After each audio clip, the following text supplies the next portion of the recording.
All right, I just want to explain that I've been forced into this position that I'm in.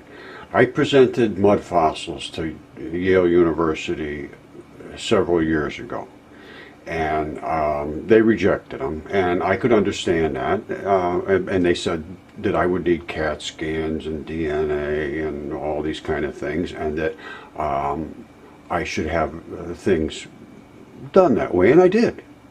And they're still will not accept them all the way up till today, and I have 3 DNA tests, 7 CAT scans. Now, to go further with this, I saw this head was shown on America Unearthed. Scott Walter said it was just a sandstone head and it never was alive, and he dismissed it and wouldn't discuss it with me after I confronted him. Now, the chemistry of it shows that that's the blood, that's ferrous oxide, the O2 and the O3 variety. The skull was crushed in. The nose has been displaced here. The bone foramens are all in the correct places.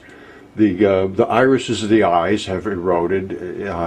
It has some form of a cap on. You can slide a playing card up in here. We had it CAT scanned, and it shows the fracture in the skull and a sword or a blade of some sort looking puncture coming straight down through the top. Now, what happened was I decided, well, yes, it is sandstone, but that doesn't mean that it's never been real. So I had to figure out why the sandstone replaced the flesh, and I did.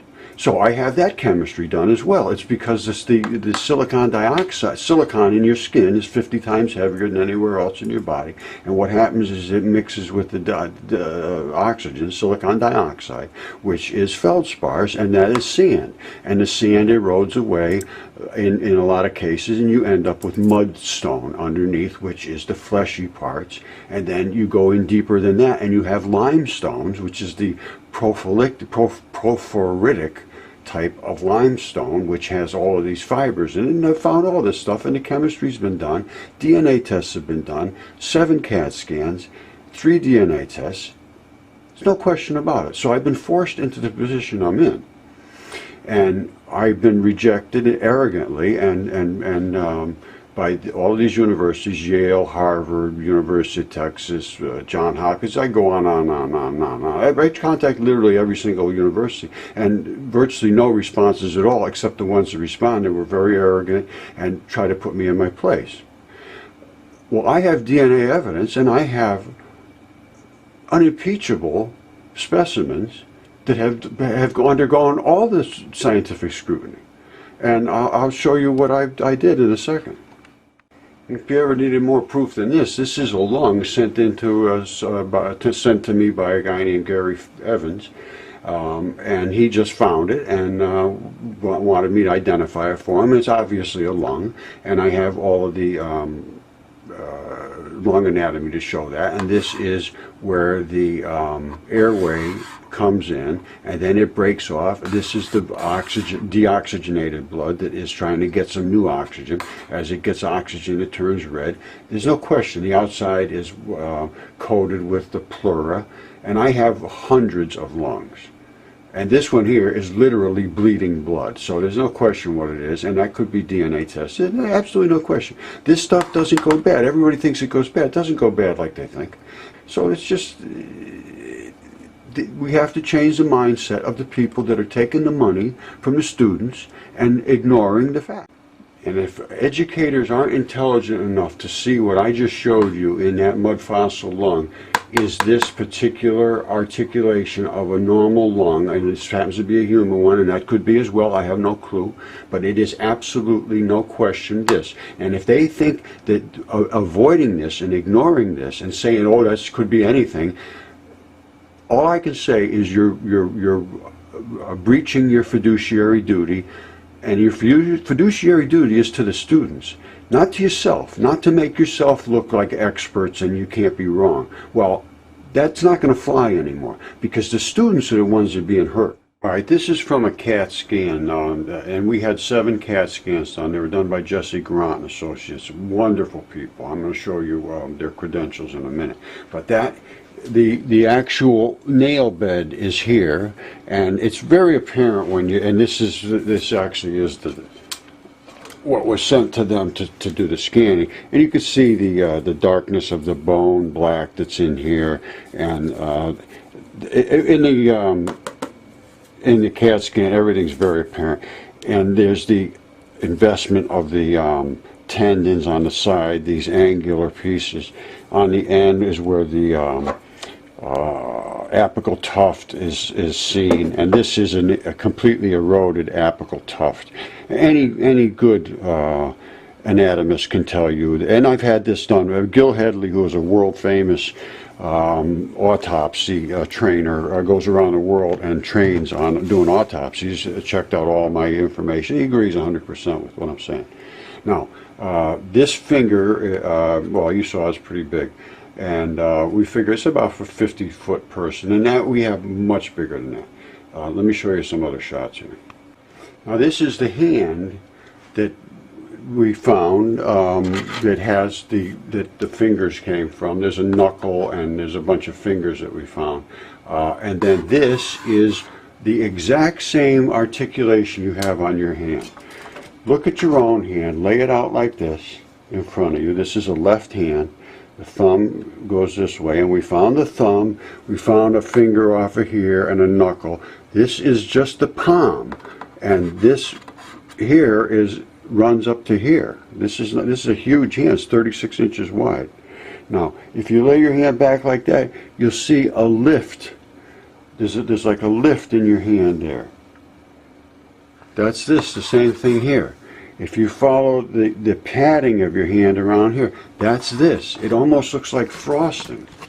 If you look at it, it's now that has eroded out there. I think it's pretty much destroyed. It's been there for several years. Now, if you see this color here, you see that?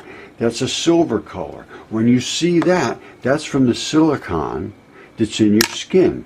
That is really skin. And these will be separated by the layer of skin in the mud fossils. And this is what's considered mud rock, mudstone. The sedimentary part is the silicon dioxide, the feldspar, which is the mostly silicon like this that mingled with oxygen and turned into sand, really. And you end up with mudstone, and that's what this is.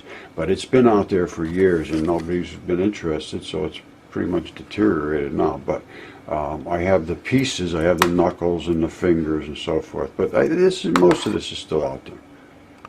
The material was extracted, obviously, on site, and I did the extractions, and we did it under plastics, masks, gloves, sterilized, everything, all the textbook, and sealed pouches, sent them off and labeled them, the whole 9 yards. Now, at Helix, which was the only one in the country would do this, based on the fact that they were going to be testing giants, and nobody wants to get involved in this. It's unbelievable, because this guy is a true hero that did this test.